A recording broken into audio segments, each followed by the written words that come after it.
नमस्कार. आपण पाहतात सक्षम महाराष्ट्र न्यूज, बातमी विश्वासाची. बुधवार दिनांक 25 फेब्रुवारी 2026 रोजी सांगोला येथे 2 वर्षाच्या जय अमर हातीकरचा वाढदिवस आनंदात साजरा करण्यात आला होता. घरात हशा शुभेच्छांचा वर्षाव आणि लहानग्याच्या हातात नव्या खेळण्यांची रेलचेल होती. मात्र अवघ्या काही तासांतच त्या आनंदाचं रूपांतर शोकांतिकेत झालं.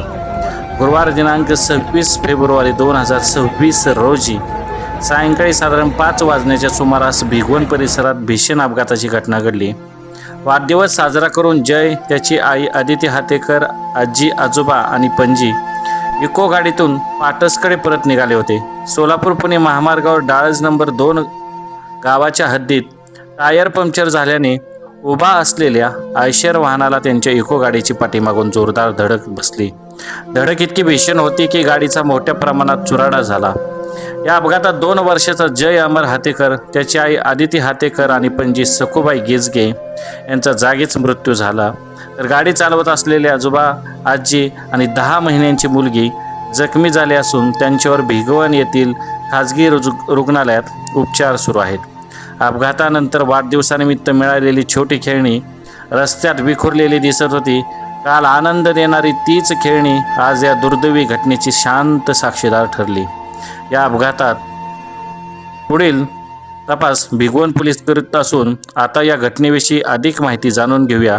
घटनास्थळी तत्परतेने सेवा देणाऱ्या आपुलकीची जागा ॲम्ब्युलन्सचे मालक केतन वाघ यांनी नेमकं काय सांगितलं, चला तर ते ऐकूया. सक्षम महाराष्ट्र न्यूज चॅनलमध्ये आपल्या सर्वांचे सहर्ष स्वागत.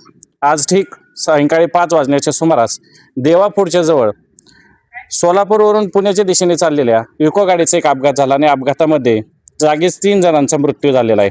अपघात कसा झाला, कुठे झाला आणि अपघाताबद्दलची अधिकची माहिती जाणून घ्यायची असेल तर ज्या ठिकाणी प्रत्यक्ष तातडीची मदत देण्यासाठी आपुलकीची सेवेचे मालक केतन वाघ हे घटनास्थळी पोहोचले होते. त्यांच्याकडनं आपण जाणून घेऊया की अपघात कसा आणि कुठे आणि कधी झाला, की अपघात कुठे घडला नेमका. अपघात सोलापूरहून पुणे लेनला डाळज या 2 नंबरच्या हद्दीत घडला असून 2 गाड्या सोलापूरच्या दिशेने पुण्याच्या दिशेला चालल्या होत्या. अपघाताबद्दलची प्राथमिक माहिती त्या ठिकाणी तुम्हाला काय मिळाली? अपघाताची प्राथमिक माहिती फक्त 5 वाजता मला फोन आला की खूप मोठा भीषण अपघात झाला आहे, लवकरात लवकर ॲम्ब्युलन्स पाठवाव्या. मग तात्काळ मी माझ्या 2 ॲम्ब्युलन्स तिथं पाठवल्या आणि तिथल्या 6 पेशंटला हॉस्पिटलमध्ये आणण्यात आलं. त्यातले 3 पेशंट जागेवरच मयत होते व 3 मधील एक गंभीर आहे, 2 व्यवस्थित आहेत. अपघात नेमका कसा घडला भाऊ? प्रत्यक्षदर्शींकडनं काय माहिती मिळाली का? अपघात पुढं आयशर होता. आयशरला मागं ह्या प्रवाशांच्या गाडीची ठोकर बसली. ती ठोकर बसून ही गाडी पुन्हा रोडवर येऊन त्या गाडीला अज्ञात वाहनाची ठोकर बसल्यामुळे हा भीषण अपघात झाला. अपघातामध्ये साधारणपणे 3 ते 4 वर्षाचा एक मुलगा लहान, हा पण प्रत्यक्षदर्शींच्या ऐकण्यात असं कळतं की तो पण त्या ठिकाणी मृत्युमुखी पडलेला आहे.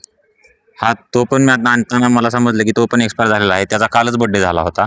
काल त्याचा बड्डेचा कार्यक्रम उरकूनच त्या मामाच्या गावाला निघाले होते, त्याची आजी आणि त्याची आई.